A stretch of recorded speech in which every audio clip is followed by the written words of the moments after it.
Tonight, let's travel to the refined and demanding world of old Japan, an era marked by samurai loyalty, firm traditions, and consequences that could be swift and severe.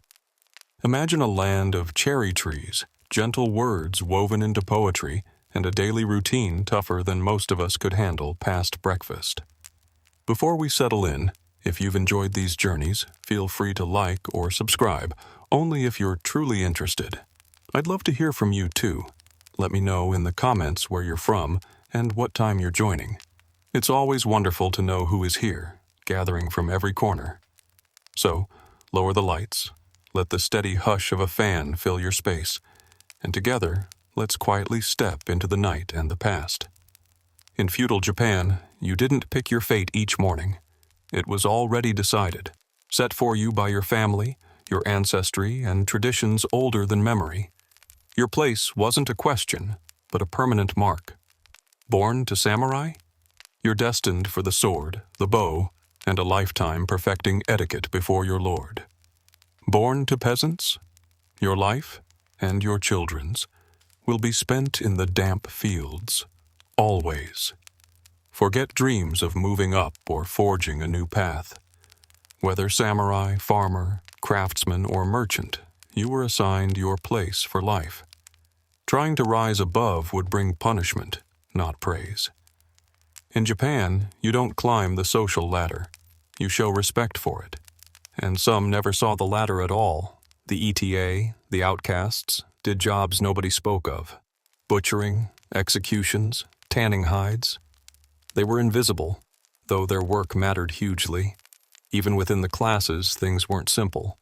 Merchants might have wealth, but their gains were viewed with suspicion.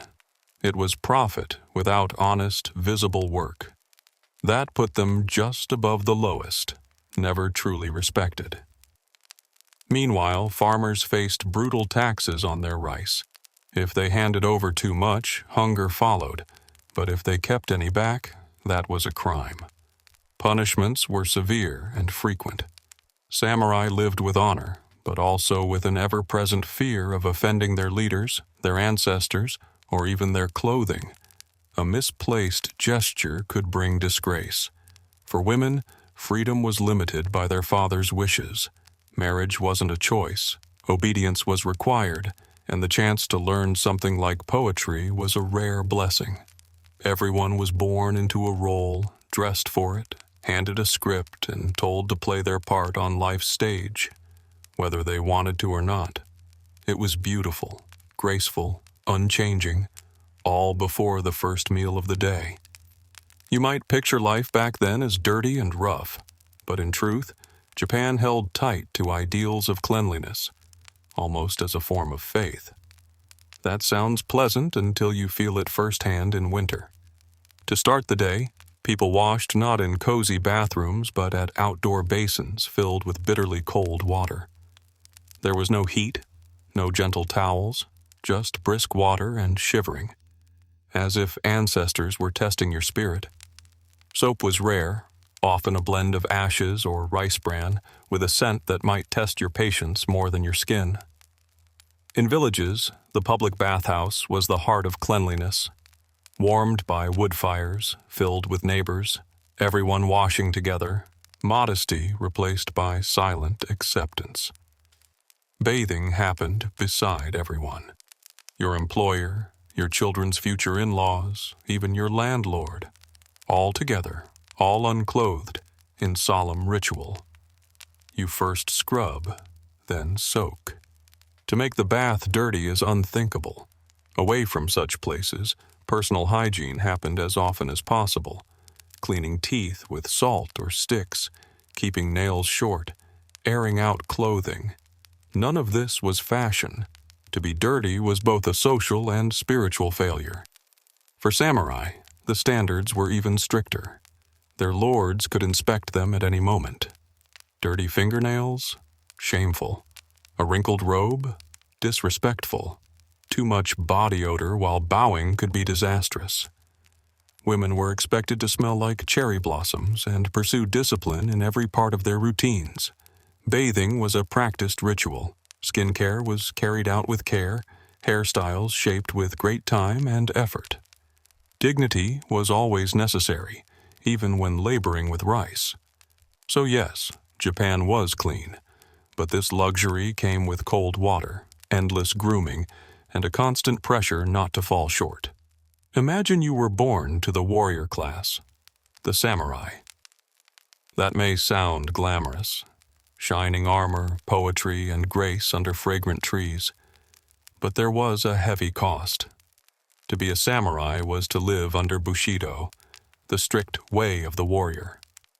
This wasn't a guide for living for yourself. It was absolute service, loyalty unto death.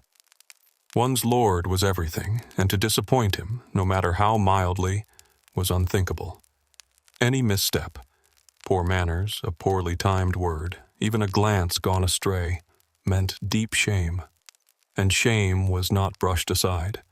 It demanded atonement, often in the form of ritual suicide. Seppuku. You knelt, drew your short blade, and well, you can imagine where it led. This was not rare. Such endings were respected, a final preservation of dignity. Those who failed their lord might receive a blade and a quiet room. They knew what was expected. Samurai trained without end. Swords, bows, horses, tactics, delicate handwriting, and graceful poetry, all balanced with rigid posture and a subdued, serious manner. To show fear, laugh too much, or reveal weakness was disgrace. Their clothes were carefully chosen, their swords spotless, their behavior so reserved it unsettled others. If a samurai reacted in anger, insulted a superior, or lost a duel, they lost their place, sometimes their life. To be a samurai was less about heroics and more about discipline, silence, and maintaining flawless conduct. There was always the threat of severe consequences for even the smallest mistake. Perhaps you weren't born to samurai, but to farming folk. That offered no ease, only long hours of labor, sweat, and the relentless demand for rice year after year. Sleep ended at sunrise, not from a connection with nature, but because taxes must be paid, and huts lacked doors and windows. A stray animal might be curled up on your only bedding. Meals were simple, a bowl of rice porridge if you were lucky, pickled leftovers at best. Unlucky days meant simply pretending not to be hungry. Fields seen in documentaries as peaceful were, in reality, muddy, grueling places designed to crush your spirit slowly hour by hour. Each day was spent planting, weeding, and hoping bandits would not show up. At dusk, you came home, only to hear of another missing animal, or that the village chief wanted to discuss your small harvest. Rice paid your taxes, you ate what remained.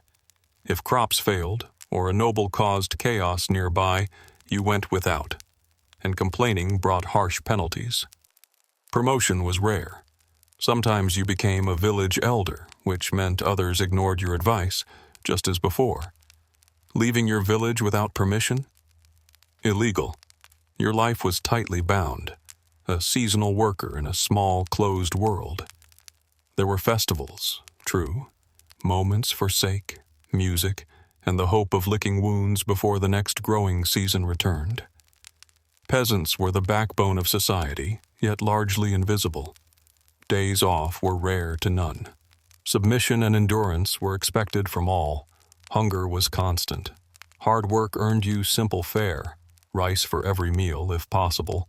Otherwise, barley might try to pass for rice. Occasionally, there were root vegetables, pickled radish, or a precious scrap of dried fish. Meat was rare and reserved for those in command, or perhaps when village chickens disappeared under mysterious circumstances. Soup was common, often salty with scattered greens, more hopeful than hearty. Even samurai, though privileged, ate after their lord and his guests, which meant cold food and watching others. Dishes shifted with the seasons, not due to fashion, but necessity. Nothing could be preserved for long. In winter, hunger deepened. Food poisoning meant little medical help, only hope and prayers for recovery. Stealing food? Unthinkable. Punishments were public and severe. Tea was another tradition, less about refreshment, more about posture and humility. Meals were quiet, polite, and strictly structured. Any complaint could bring harsh rebuke. Occasionally, after a meal, someone might speak out of turn. Perhaps a noble recited poor poetry, or a neighbor claimed his cow could predict tomorrow's rain. You might think to correct them, but hold your tongue. In feudal Japan, honesty often invited disaster. Freedom of speech simply was not part of life. Words were weighed carefully. Insults, humor, critique, even an ill-placed joke. Any could bring disgrace, exile, or worse. Families themselves were wound tight. Children stayed silent before parents. Wives deferred to husbands, and everyone deferred to their superiors. Samurai were taught to control their words and emotions, to never speak sharply, even when angry. One wrong word could trigger undignified consequences for all. So, silence was often the safest reply. Even apologies were ceremonial, never a simple "I'm sorry." Instead, deep bows, possibly gifts, sometimes poetry professed your regret. Any wrong note in your words, any hint of sarcasm or disrespect could be dangerous. Humor itself could backfire easily, and a single laugh in the wrong moment might bring lifelong consequences. So, while technically free to speak, most nodded quietly, hoping their thoughts would never escape. Speech could cost you everything: reputation, family honor, safety. Clothing was never self-expression. It was a badge of your standing, a marker for all to see. Outfits reflected rank far more than personality. Samurai dressed in layered silks, sometimes with armor, colors quietly significant. Each color, each layer, was a silent signal of dignity and preparedness. Their swords, always nearby, were not just tools, but symbols of authority. Mishandling them brought swift correction. Peasants' clothing was plain, earth-toned, and practical. It wasn't simple taste, but the limits of surviving poverty: minimal clothing, heavy wear, never a fashion choice. Merchants, though sometimes well off, dressed their prosperity down, careful not to draw the wrong eyes. Artisans wore neat, functional clothes. To stand out was considered inappropriate. Women's dress was bound by layers of meaning: grace, modesty, obedience. Hairstyles and patterns shifted with the season, and a simple error, like wearing the wrong color, could start household strife. So, fashion was less about looking good and all about meeting expectations and avoiding offense. You might imagine romantic strolls under moonlit cherry trees. The truth was rarely so tender. Marriage served as a tool for alliances, land, and duty, not affection. Peasant couples were matched by parents, compatibility a distant concern, while sturdy health and useful skills mattered more. For samurai, marriages were arranged for politics, not love. Any letters of affection were heavily coded, passed on quietly and written in perfect form. Daughters, sometimes wed at 15, learned silence, grace, and devotion, rarely allowed genuine emotion. Actual love? That belonged to stories, plays, sorrowful tales. Relationships outside their structure were risky. Infidelity could end in exile, disgrace, or even violent retribution, sometimes by one's own partner or their family. Even among warriors, keeping a concubine brought more complications, not freedom. People did fall in love, but quietly, in secret, always at the wrong time. In Japan, love was not forbidden, just fraught with difficulty and risk. Death, too, was always present. It was a reality more than an event. Planning for retirement wasn't the goal. Preparing for your end was. Death was not always a grief, but an expected act. Samurai kept both sword and funeral plans ready at hand. Fail a battle? Seppuku. Bring shame? Seppuku. Spill sake on a superior's robe? Perhaps even there. The act was well practiced, public, and filled with ceremony, grim but precise. Farmers fared little better, often threatened by hunger, taxes, plagues, bandit raids. Cure for most ailments was faith and a warm drink. Traveling was dangerous. Roads outside the village were rarely safe. The idea of visiting a distant cousin was usually left for dreamers. For women, childbirth was uncertain and risky. Losing a husband in shame could lead to expectations of following after, not just mourning in public, but literally ending one's life. Disasters from nature, quakes, floods, volcanoes, struck without warning or mercy. Houses washed away, crops lost, families displaced. There was no organized recovery. Calm acceptance in the face of suffering was expected. To bow to fate, to compose a final poem, and meet death with dignity. That was the prevailing ideal. In today's world, children are told to follow their dreams, to invent their own future. In early Japan, there was little room for self-expression. You were part of a family, a member of a group, your own identity completely tied to your clan's name and needs. Every action shaped your family's fortune. Your successes and failures rippled out, shaping how siblings, cousins, and distant kin might be treated. A samurai's deeds honored or burdened the family. A mistake by one could bring shame to all. Personal ambitions, like wanting to open a noodle shop, were brushed aside in favor of family needs or traditions. Artistry or different skills might only be accepted if they served your household or sponsor. Any misbehavior, a scandal, a poorly written poem, invited widespread shame. Even a distant relative might face consequences. Rather than being seen as individuals, people were representatives of their lineage, and their every move could open or close opportunities for generations. But if you managed to fulfill your duties, bowed at the right times, followed the rules, your name might be spoken with just a hint of pride, the closest thing to personal achievement in that era. Imagine now you've survived the strict social structure, the risks of violence or disgrace, and the burden of taxes. And next comes the climate. Japan's scenery is jaw-droppingly beautiful. Snowy peaks, green forests, blossoming trees, but also full of harsh storms, quakes, and unpredictable disasters. Typhoons would arrive with heavy rains and fierce winds, easily tearing through fragile homes. Earthquakes struck suddenly without warning. Even if you survived the shaking, the danger of fires loomed, as nearly all homes were wooden. Rains sometimes brought floods, washing away crops, animals, even entire villages. Droughts followed in turn, cracking the fields. Prayers and rituals sought relief, but often brought only more waiting and worry.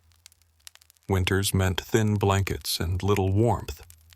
Volcano eruptions could cover everything in ash, or worse. When disaster happened, there was no government support. You rebuilt, you made do, and taxes were demanded just the same. Power in feudal Japan flowed rigidly downward, with responsibility always passed along. A peasant answered to a village chief, who reported to a samurai, who served a lord, who obeyed the shogun, who, in turn, deferred, at least in ceremony, to the emperor. Even samurai rarely held true power, acting as diligent middlemen, ready to fight for what others owned and commanded. Daimyo, the provincial lords, seemed mighty, but the shogun could punish any hint of disloyalty. Even the shogun, the highest war leader, had to watch rivals carefully and could not rest easy. The emperor wore beautiful robes and was revered, but his actual control was minimal. The hierarchy was fixed. One was planted, never climbed. Ambition was seen not as admirable, but as dangerous. The higher you stood, the more careful you needed to be. Disagreements weren't debated. Orders were to be followed.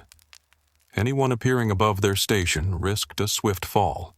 What you learned depended strictly on your position. If you were high-born, a samurai child, you were trained in martial skills, writing, history, etiquette, poetry, and the art of perfect composure. By early adolescence, you could craft a dignified death poem. The schooling was challenging, but always with clear objectives, honorable service and duty. Merchant and craftsman families provided their children with basic arithmetic and practical reading, enough for trade, not for grand philosophy. Peasants' children went straight to the fields, learning through labor and example. Reading was rare, formal schooling mostly out of reach. Girls, unless noble, received little beyond household lessons. Sometimes, if fortunate, they learned calligraphy or a poem, but never at the cost of daily work. Learning, in this world, served the family, not the individual. Studying for pleasure would be eyed with suspicion, if not outright disapproval. When it comes to culture, early Japan was a place of stunning beauty. Every object seemed designed with care and meaning. But even beauty was tightly regulated. Arranging flowers, making tea, wearing clothes, every action followed ancient, complex rules. One careless error could make you the subject of gossip. Take the tea ceremony. It looks peaceful, but is strictly structured. Every gesture, every pause is meaningful. A guest must sit, bow, hold their cup, and express just the right level of thankfulness. Not too little, never too much. Failing was more than embarrassing. It was a flaw of character, remembered for years. Calligraphy was more than writing. Each stroke revealed your spirit. Sloppy handwriting whispered of disorder within. Even poetry demanded precision. The season, the paper, the tone had meaning. Too passionate meant lacking refinement. Too clever was showing off. Too stiff was cold-hearted. Culture here was a daily rehearsal, a test to prove refinement, composure, and a fear of appearing rude. Beauty was something earned and displayed correctly, not embraced casually. All in all, life in feudal Japan was not built for comfort or self-discovery. It was designed for discipline, unwavering obedience, and the old values of order and community above all. Failure brought shame, sometimes even ritual death. There were no holidays from your role, no space for self-reinvention. For samurai, every day carried the weight of heritage and the threat of a last poem before a solemn farewell. Peasants toiled from dawn until their bodies bent, always anxious about the weather and their lord.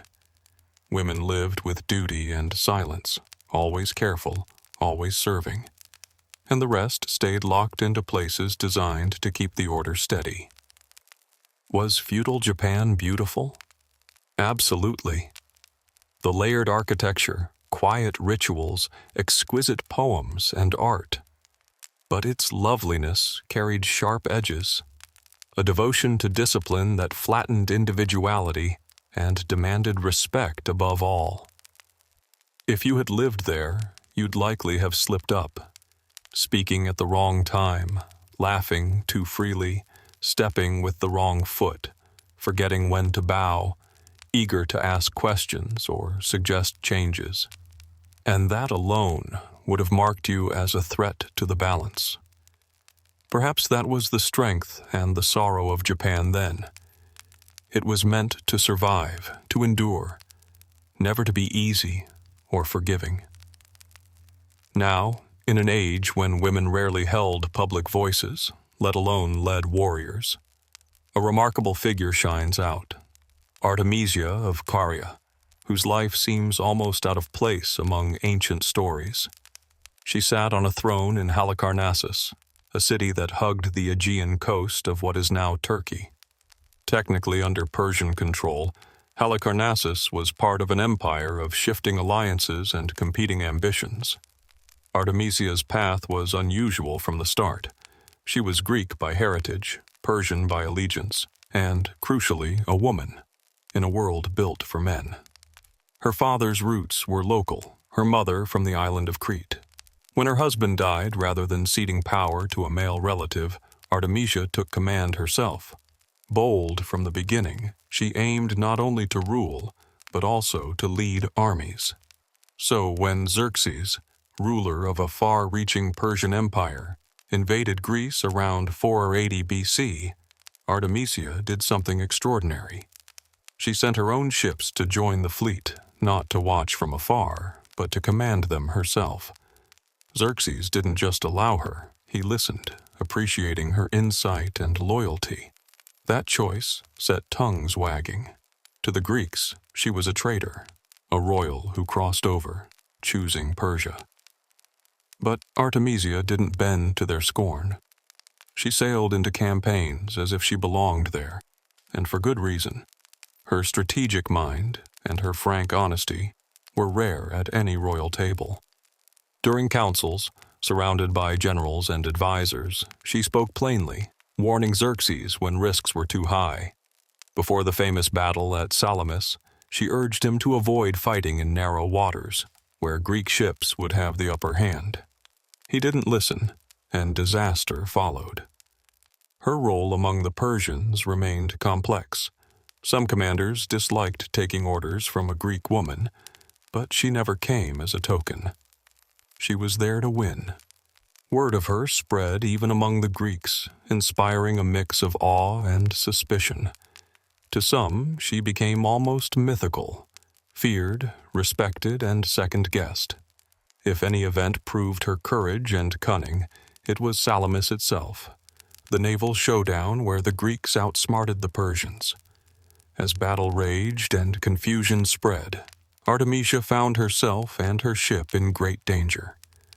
Pursued by a Greek vessel, she made a shocking move. She ordered her ship to ram another in the Persian fleet. Seeing this, the Greeks mistook her for an ally, broke off the chase, and she escaped unharmed. Xerxes, watching from afar, is said to have declared, "My men have become women, and my women have become men." It was his own odd form of praise for Artemisia, whose quick thinking spared her and her crew.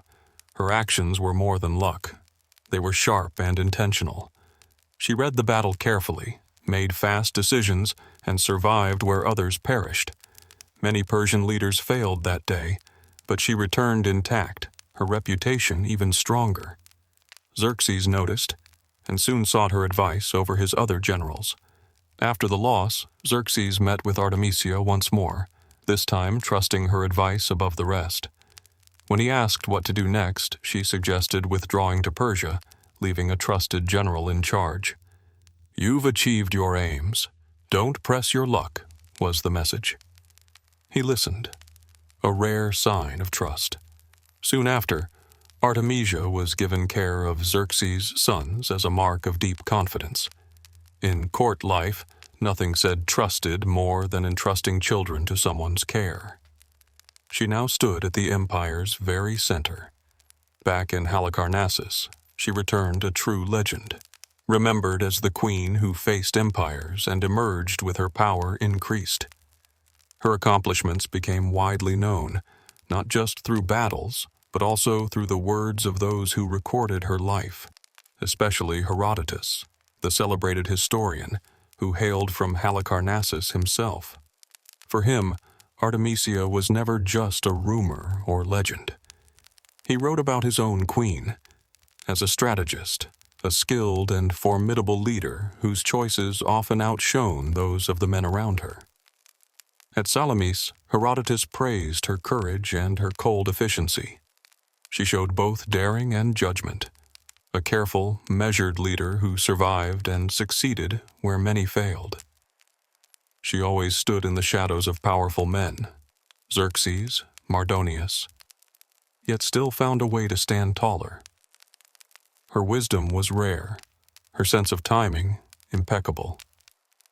When to fight, when to retreat. She instinctively knew.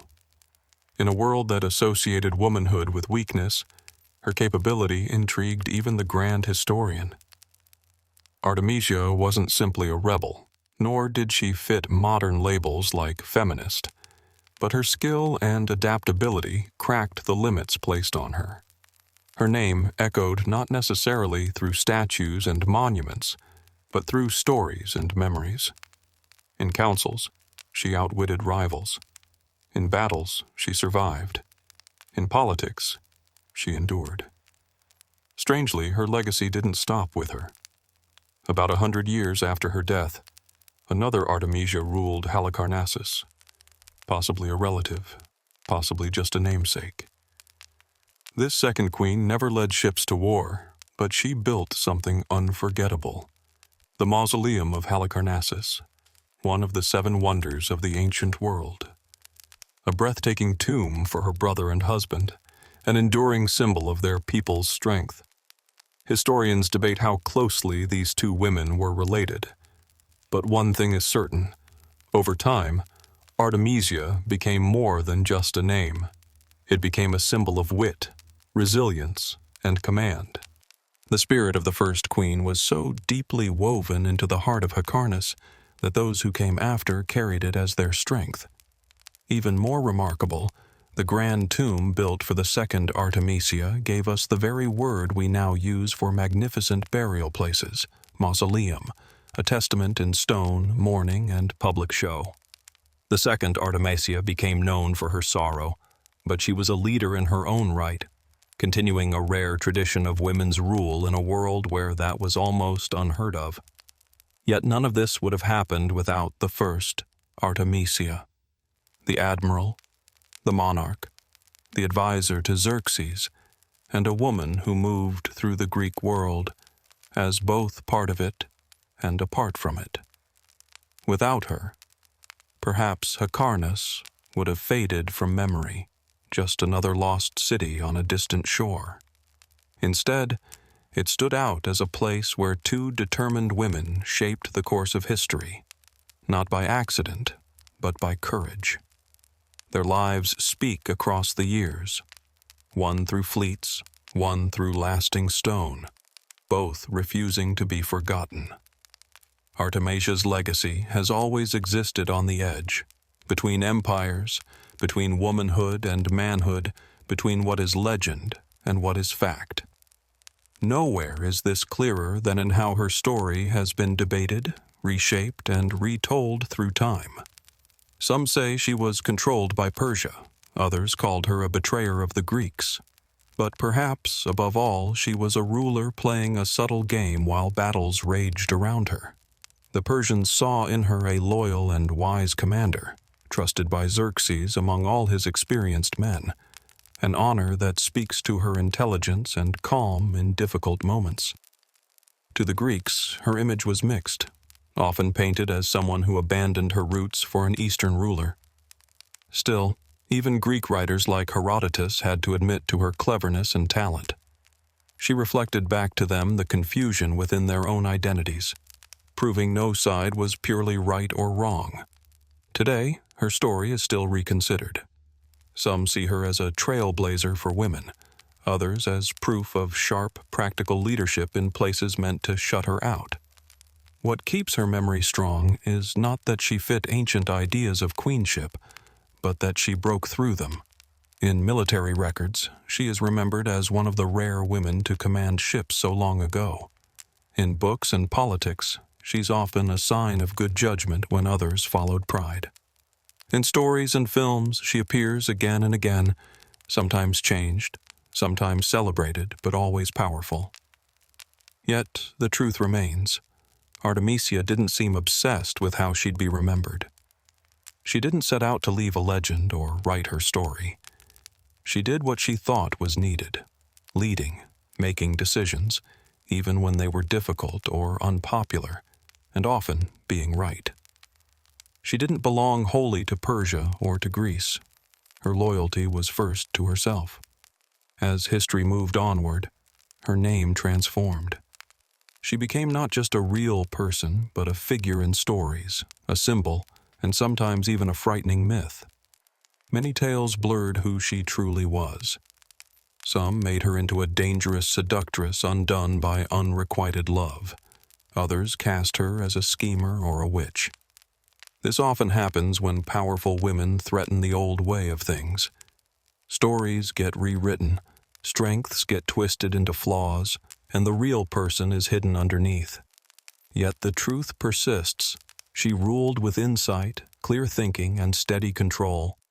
She played by her own rules and succeeded, which unsettled many who came after, because if one woman could do it, why not more? Even now, modern retellings sometimes change her into a figure driven by revenge, as in some movies, dramatic, yes, but far from accuracy. Yet the fact that she is still reimagined again and again shows the lasting power of her story. Artemisia, the woman once feared, didn't simply disappear. She changed, becoming a question history keeps asking. What if others like her had been allowed to lead? When Artemisia of Caria faded from written records, she didn't disappear from memory. Like the ripples left by a ship, her influence kept spreading long after her time. There is no great monument to mark where she rests, no statue bearing her face. And yet, her mark lives on, etched in the stones of her city, threaded through old texts, and discussed by every historian who ponders how she managed to defy every expectation. She ruled as a woman in an age when women were often silenced, fought battles when others were kept away, offered advice when few would listen, and, despite everything, she was not just suffered. She was valued.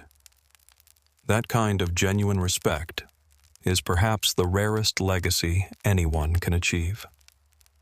Her name today is still both celebrated and sometimes forgotten, a paradox, just as she was. She did not seek out fame through beauty or tragedy. She was a leader, practical, shrewd. Her influence felt most in the decisions made far from the eyes of poets, in the tense quiet of strategy, and the steady gaze of a king willing to heed her counsel. Her life asks us to look again, not simply as a story of a woman against the world, but as proof that bravery takes many forms. Sometimes it does not parade or fight openly. It speaks up at the edge of power, sets its course toward uncertainty, and refuses to be silenced. Artemisia did not need to be saved or retold in softer terms. What she deserved, even now, is to be known. Sharp, formidable, thoughtful. In a place built by and for men, she carved her own way, through hostile waters and the uncertainties of war. As long as we speak of those who dared the impossible, her memory will endure. Before telescopes or satellites, before Copernicus rearranged the stars, people had only two ways to explore the sky, with their eyes and with stone. Yet, somehow, that was enough. Across the ancient world, people gazed up not just in amazement, but with purpose. The stars were more than decoration. They served as calendars, guides, even gods. So began the oldest science we know, astronomy. Before the word existed, it was a vital skill. Farmers depended on the sky for planting. Sailors needed the heavens to chart their way. Priests depended on the right skies for sacred ceremonies. The people trained to watch the stars, who were often also religious leaders or mathematicians, were essential to their communities. But how did they create such knowledge without magnification? They built temples that were not only for worship, but for watching.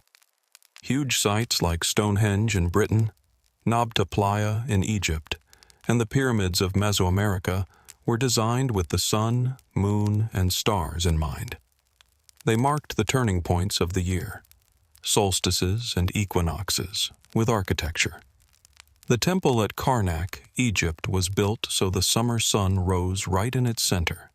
At Chichen Itza, the Maya carved a pyramid where, twice a year, light creates the image of a snake slithering down the stairs. In India, carved stone observatories helped watch the paths of stars with surprising exactness. These were not random decisions or simple guesses. They were careful efforts, grounded in data and purpose. Across distant continents, people developed the same habit, building with the cosmos in mind. By carefully matching stones and skylines, they measured the movements of planets, predicted eclipses, and noted every repeating pattern, using only their eyes, persistent observation, and a powerful sense of order. Long before glass brought distant worlds closer, communities had already set the movements of the sky in stone, with a patience and skill still admired. In dry Mesopotamia, the Sumerians looked up and saw not just scattered stars, but a design. Even by 3000 BCE, they did more than tell stories about the constellations. They organized their whole way of life around them. For the Sumerians, the heavens provided a kind of clock, and they saw it as their task to read it correctly. These early star watchers laid the first blocks of what would become the science of orbits and planetary motion. They saw the sun, moon, and planets moving in patterns and came to understand these as timekeepers. That's how they built one of the earliest calendars, counting the months by the moon. A little rough, perhaps, but very useful for knowing when to plant or hold ceremonies. They gave us the base 60 system too, the reason today that minutes and seconds and degrees are measured as they are. Every time you check a clock or a compass, you're thinking the way they did 5,000 years ago. They didn't need telescopes. Tall, stepped towers known as ziggurats reached upward, and from their tops, priestly astronomers watched the skies closely. On clay tablets, they carefully recorded the first appearances of Venus, the changing color of the moon during an eclipse, the return of constellations that had vanished below the horizon. Those who watched the stars, called umanu, or learned ones, were both spiritual and scientific leaders. Over time, this tradition grew into something more precise. The Babylonians, building on Sumerian work, created detailed lists of stars, learned to predict eclipses, and named constellations many still use today. What stands out most about these early efforts is how smoothly science blended with spiritual belief. The sky was sacred, but followed rules. Knowing the patterns gave people power to organize life. Harvests, worship, fate itself. The Sumerians looked up not just in awe, but with measuring hands. In doing so, they started the long human journey into the mysteries of space. If the Sumerians lit the first candle of stargazing, the Babylonians turned it into a brilliant flame. By around 1800 BCE, as their power grew, Babylonian mathematicians didn't just observe the heavens, they learned to forecast them. Eclipses, planets meeting, the odd shift of planets moving briefly backward. All of these were tracked and even predicted with a regularity that's astonishing. These weren't guesses, they were calculations. The Babylonians took what the Sumerians knew and made it far more exact, using numbers and written records.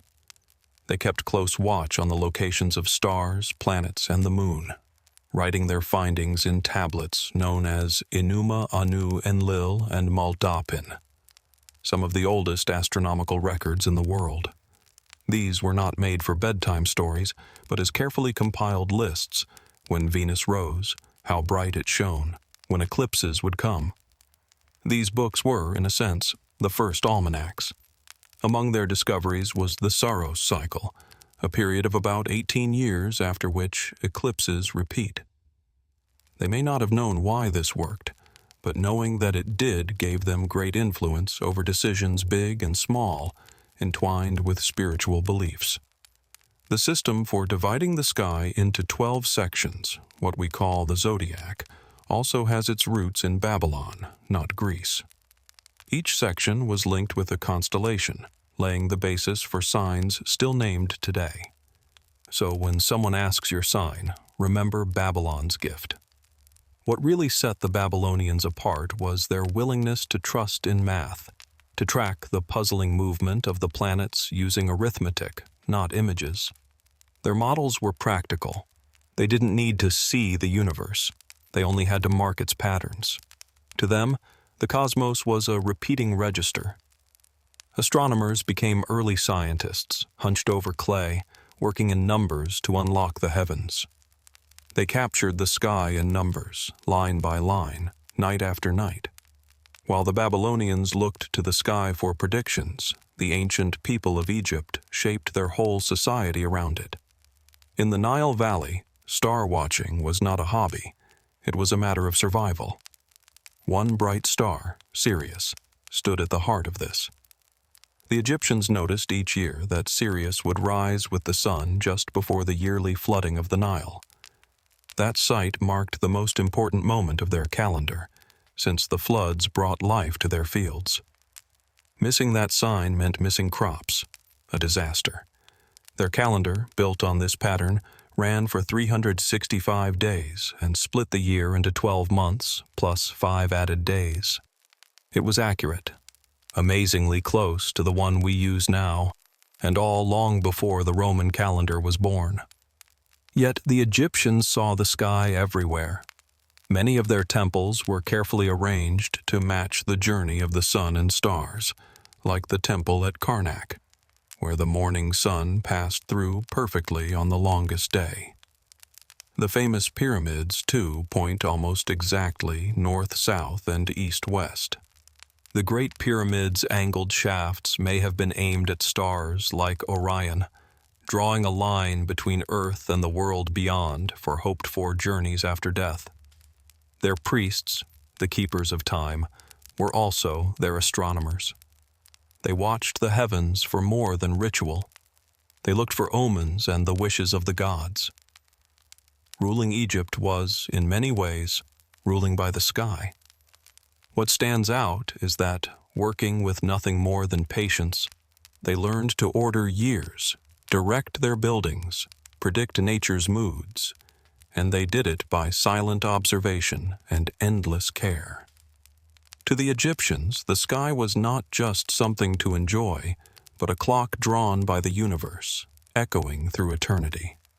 Far across oceans, deep in the forests of Mesoamerica, the Maya built a sky-watching tradition as impressive and precise as anywhere on Earth. Without metal, wheels, or lenses, they charted the movements of sun, moon, and planets so closely that even today, their knowledge stuns scholars. For the Maya, astronomy was the fabric of everyday life. Rulers timed their power to the planned cycles of the stars. Every major event, political, religious, or military, was tied to the motions above. Eclipses, solstices, rising and setting of Venus. These were not only observed, but used as keys to rule. Venus fascinated the Maya. They tracked its disappearances and returns, discovering a cycle of almost 584 days, and tied their wars and rituals to its phases. In the Dresden Codex, a rare ancient manuscript, Mayan scribes tracked Venus's movements for centuries with almost no error.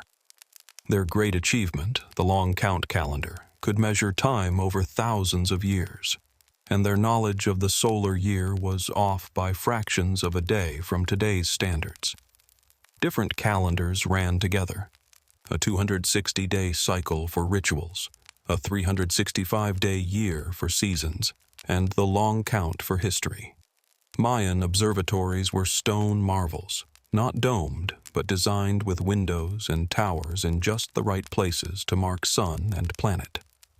The El Caracol Tower at Chichen Itza was arranged to catch the sun and Venus at certain times. Their temples, too, created seasonal shadows, like the snake at El Castillo, seen during equinoxes. The Maya did not only track the heavens, they ordered whole kingdoms with them.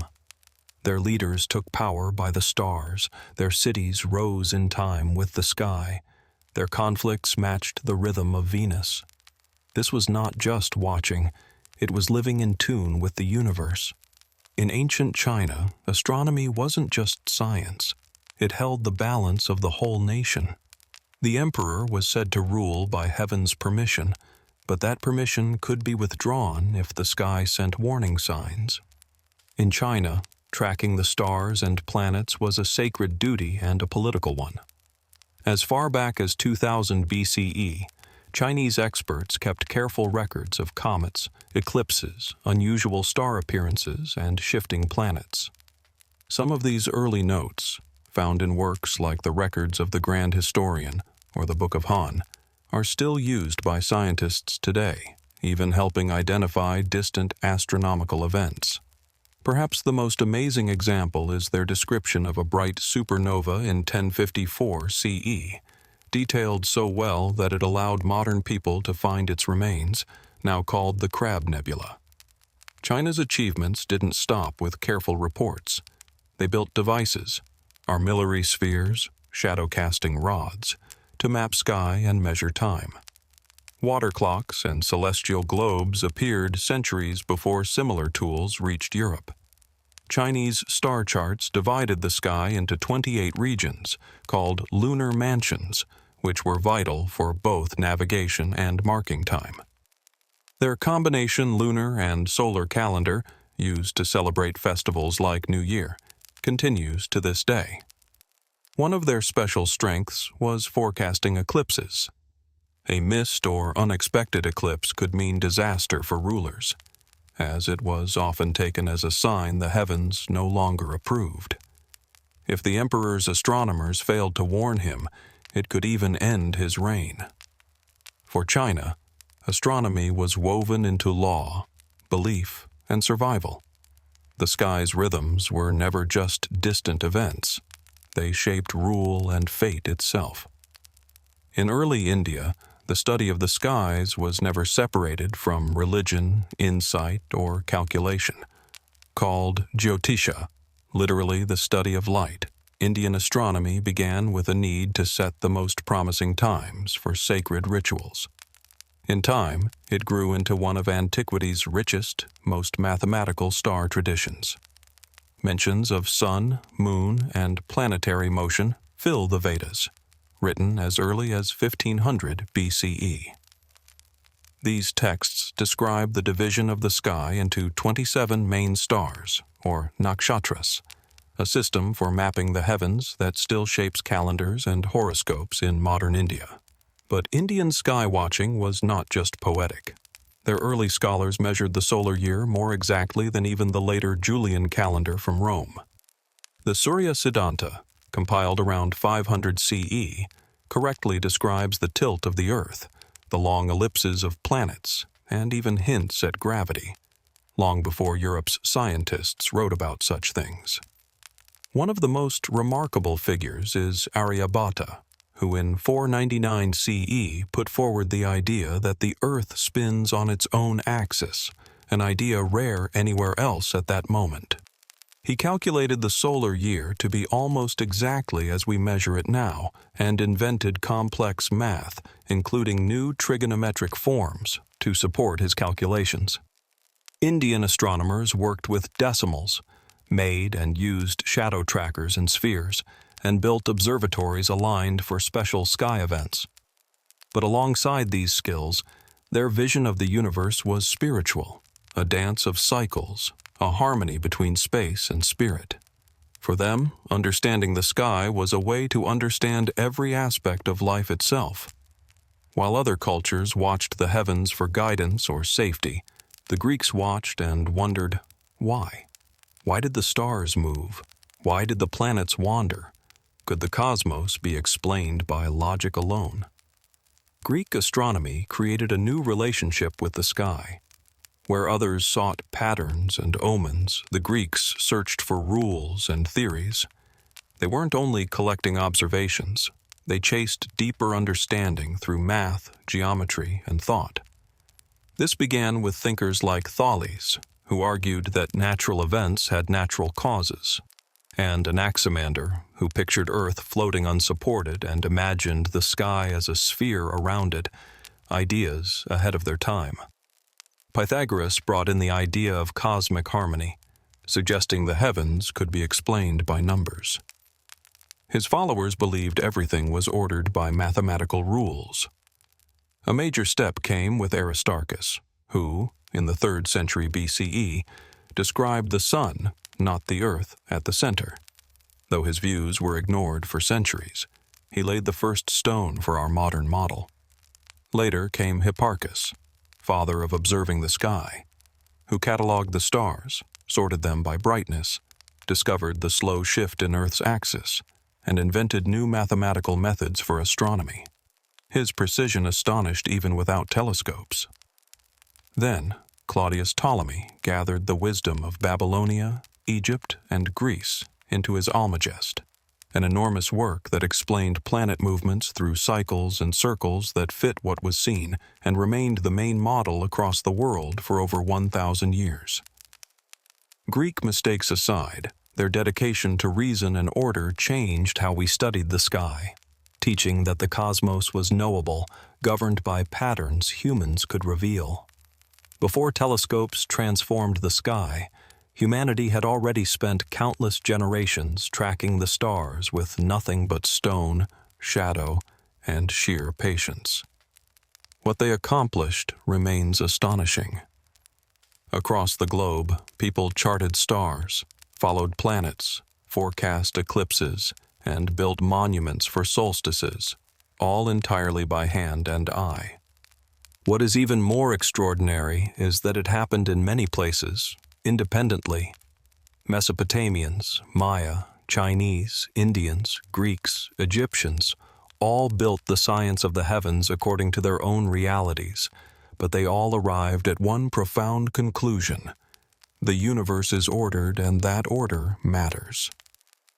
The knowledge gained from watching the sky-shaped fields, temples, laws, and entire ways of life, when to sow crops, when to pray, where to build, how to rule, all could be read in the stars. Each culture's models were a little different. Some put Earth at the center, others pictured cycles or spirits, but they all shared a deep respect for the night above. For most, the sky was not just background, but a living, purposeful presence. Later, the telescope would reveal new worlds, moons, and even other galaxies, but the careful observations, records, and curiosity belonged to those long before. When we look at a calendar, check the stars on our phones, or celebrate changes of season, we are following their lead. Every journey we make into space, every device that guides us, stands on clay, stone, and memory. Though they never knew black holes or radio waves, the ancient watchers of the sky asked the right questions. Alone in the darkness, their wonder sparked the first fires of science. Thanks to them, we can now look both deeper into space and back into our own beginnings. In 1803, something took place that was unlike anything before. The fledgling United States, barely 30 years independent, suddenly doubled its size in a single move. The Louisiana Purchase was more than a land deal. It was an event that shook world politics. Overnight, by signing a single document, the United States acquired more than 828,000 square miles from France. This territory stretched from the Mississippi to the Rocky Mountains and would eventually include 13 new states. The price? $15 million, about 4 cents per acre. Even more surprising, hardly anyone in America expected it. At that time, President Thomas Jefferson had a single goal: to guarantee Americans access to the Mississippi River and, above all, to secure New Orleans, a vital port for shipping goods. Farmers in the West relied on this route, and whoever controlled it controlled prosperity. Jefferson told his diplomats to offer France up to $10 million for New Orleans and a few surrounding lands. Nothing more. But when the diplomats arrived, the French had an unexpected proposition: take not just New Orleans, but the entire Louisiana Territory. Why? Napoleon Bonaparte was changing plans. He dreamed of a grand empire in the Americas. but the revolution in Haiti had shattered his hopes. Disease, resistance, and growing threats from Britain made Louisiana more of a burden than a prize. Bonaparte saw the need for money for his wars, not distant lands. Faced with this sudden opportunity, America's representatives said yes on the spot, before they could even check with Jefferson. This was more than a port. It was the river, the plains, the mountains, and the chance to shape the future. For Jefferson, this meant not just acres, but the chance to build a nation, for better or worse. Yet, while newspapers praised the purchase, an uncomfortable truth was overlooked. This land was not empty. Dozens of native nations lived there, with their own histories, paths, and rights. A choice made in Paris would reach far beyond governments, changing lives across a continent. At the center of this moment stood Napoleon, the French ruler beset with troubles at home and abroad. He was battling in Europe, fighting to keep his foothold in the Caribbean and finding his finances drained. In a move that stunned everyone, he offered up a third of North America to the very nation he'd once hoped to keep in check. Only a few years earlier, France had quietly regained Louisiana from Spain, with the idea of building a food supply for its key colony, Saint-Domingue, present-day Haiti. But that vision was burned away in revolt and disease. The Haitian Revolution, led by people like Toussaint Louverture, destroyed France's control.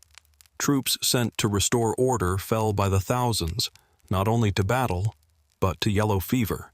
With little left to hold on to, and Britain growing more threatening, Louisiana was now more liability than legacy.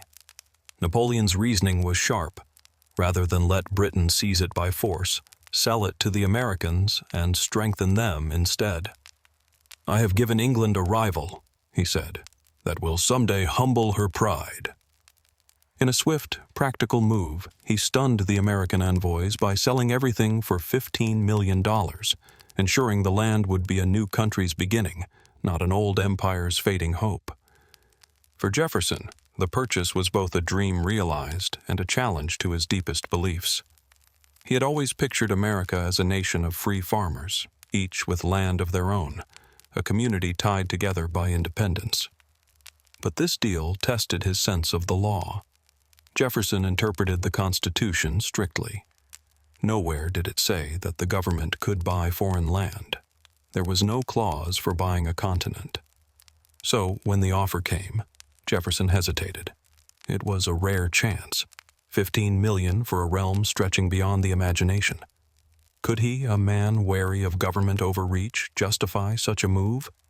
Privately, he considered asking for a change to the Constitution to allow it. But events moved too quickly. If he waited, Napoleon might change his mind, or Britain could step in. In the end, Jefferson did just what he had once argued against. Embraced powers not spelled out, reasoning that treaties were allowed. The Senate quickly approved, and Jefferson, though uneasy, explained his choice as necessary for the country's good and safety. Critics called him inconsistent, but he saw it as a way to save the Republic rather than break it. The effect was long-lasting. It created the idea that America could obtain lands by treaty, even without exact legal instructions. That idea would be used many times in the years ahead, opening the door for further expansion, often into inhabited lands not truly empty. With the treaty signed, another problem appeared. No one quite knew what the United States had just acquired. The land was vast and unknown, mapped only in the broadest outlines. In 1804, Jefferson chose to send an exploration, the famed Corps of Discovery, led by Meriwether Lewis and William Clark. Their job was complex: to explore the new land, build relations with native tribes, study what was there, and most important, find a waterway to the Pacific. Jefferson's hope for a Northwest Passage would prove fruitless, but what Lewis and Clark found transformed America's sense of itself. Starting from St. Louis in May 1804, with over 30 men, they traveled into places untouched by American settlers. They described more than 100 new animals and nearly 200 new plants. They sketched rivers and mountains, kept careful records, and wrote journals filled with detail. But their most vital companion was Sacagawea, a young Shoshone woman, and her husband. She was far more than an interpreter. Her presence, along with her child, showed tribes that Lewis and Clark's party meant no harm. Her knowledge of land and her calm presence helped bridge divides between cultures. For 2 years, by boat, horse, and foot, they crossed 7,000 miles, finally reaching the Pacific in late 1805, building a small settlement and returning home by 1806. They did not find the shortcut Jefferson wanted, but brought back far more: maps, details, and an understanding of the land and its people.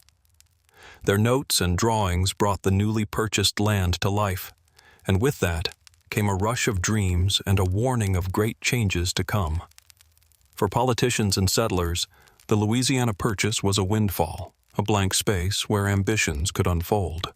But for indigenous nations, who had lived there for generations, it marked the start of loss. Over 50 native peoples called the land home, each with their own language, traditions, and borders. Names like the Osage, Sioux, Cheyenne, Comanche, and Mandan marked a living landscape. For Jefferson and the lawmakers who followed, though, this was land to be taken, barely used, meant for newcomers. Those who lived on it were neither advised nor compensated. Overnight, sovereign peoples found themselves under a different flag and threatened by new rules. Jefferson believed that native people would have to become part of American society or move, even by force if needed. In letters, he made it clear, as settlers advanced, indigenous nations would be pushed away or face extinction. What would later be called removal was already taking shape. The Lewis and Clark expedition's return, with reports of resources and land, only sped up this pressure.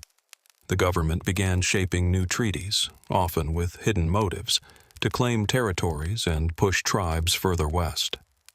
If treaties did not work, force, new diseases, and relentless settlement did.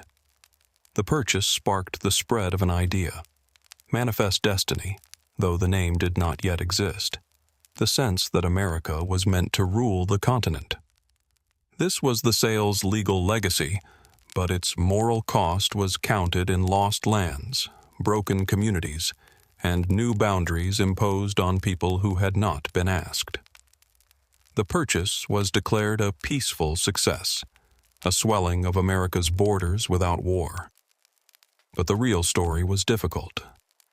Westward settlement, even in the early years, came with great cost: conflict, displacement, a loss of culture and home. Settlers, eager for farms and hope, poured in, moving ever further into native lands. The government followed, building forts and roads to claim and control the new land. Two ways of seeing the world could not coexist. One saw land as something to own and shape, the other as something to share and honor. Hostilities broke out.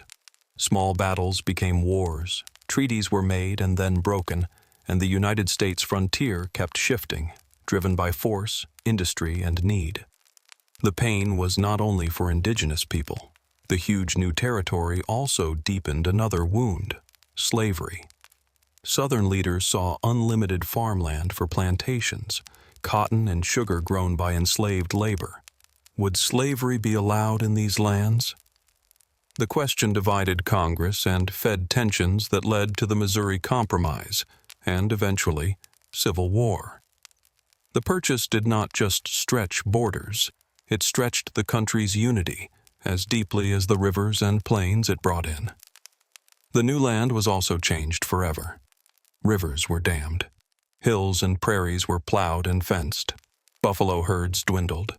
What was once shaped by fire, animals, and indigenous caretaking became something new: fields, towns, industry. The choices made then echo still in modern discussions about land, rights, and repair. The paper deal was just the beginning. The true cost was something that could not be paid all at once. Once the land was gained, another problem arose: how to rule something so enormous and unmapped. The new land reached across future states from Louisiana to Montana, from North to South Dakota, Colorado, and beyond. At the time, though, it was a patchwork, almost untouched by roads or towns, with many competing claims. First, the government needed to chart it. Explorers like Lewis and Clark and Zebulon Pike made the first sketches. Surveyors, speculators, and soldiers followed, drawing lines that would become future borders or reservations. An interconnected world of native trails and tribes was carved into new rectangles and grids. Congress organized the area with laws, setting up military districts and then territories, each with leaders chosen in Washington. Over time, as populations grew, areas became states, starting with Missouri in 1821. Slavery in Missouri set off a nationwide debate, ending in a compromise that drew an invisible line: slavery to the south, banned to the north, a line that would cause trouble until the outbreak of Civil War. As all this unfolded, settlers flooded into the land, often ahead of official law, taking land sometimes by force, sometimes by legal claim, sometimes by government grant. Native peoples found their homes relabeled, their lands declared open or someone else's property. Old routes and place names were replaced. The lines drawn on new American maps were more than geography. They were rules that erased existing worlds to impose new order. The Louisiana Purchase changed far more than maps. It shifted America's sense of what it was and what it could be. With one deal, the country transformed from a narrow land on the Atlantic to a bold, growing nation aiming for the horizon. It set the example that America could keep expanding, by treaty, by ambition, sometimes against the wishes or rights of others. Not just a country, but a collector of territories. Not just a nation, but a land always stretching west. This built new myths about the frontier, stories of brave settlement, open space, and chance. But every pioneer tale carried a shadow: the memory of land taken, agreements broken, and whole peoples forced away. The economic changes were great. The Mississippi River became the heart of trade, cities flourished, crops grew, and the new resources lit the fires of industry. Yet always the deeper lesson is mixed. The purchase stands for hope, progress, new chances, and also for harm, exclusion, and the hard limits of ambition. The story is at once proud and painful, a triumph drawn across land that once belonged to others. Modern boundaries still run across the purchase. Highways and farms cover old buffalo grounds.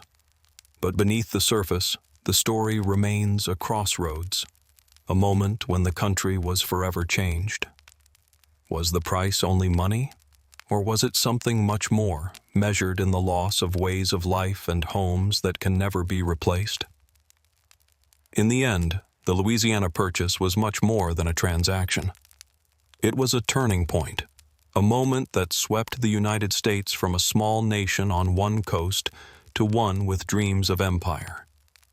With that single act, America set its course westward, fired by a sense of possibility, one that would become a belief that expansion was fate. That hope became policy, manifest destiny, and drove the country all the way to the Pacific and beyond. But it also set a pattern, built on taking, on moving boundaries, and on seeing the West as a new world to fill, regardless of what came before. For those who already called the land home, the results were devastating. Land lived on, traded through and fought for, became someone else's with a stroke of a pen, not through battle, but through distant negotiation. No treaties, no agreements, just a new map and new rules. Waves of new settlers led to violence, forced journeys, and great loss. Language, herds, and ways of life faded, pressed aside but never completely gone. And yet, from all this layered history, The marks of the purchase reach today. The cities, the rivers, the industries that still carry its legacy, as well as the questions about land, rights, and belonging. The impact is a contradiction. At once, a victory and a warning, a story of making and unmaking, of opportunity and forgetting. It is a story that built the United States as we know it, but also one that demands we remember how much was gained, and at what cost. How do we truly celebrate a land not asked for? And can it ever really be given back?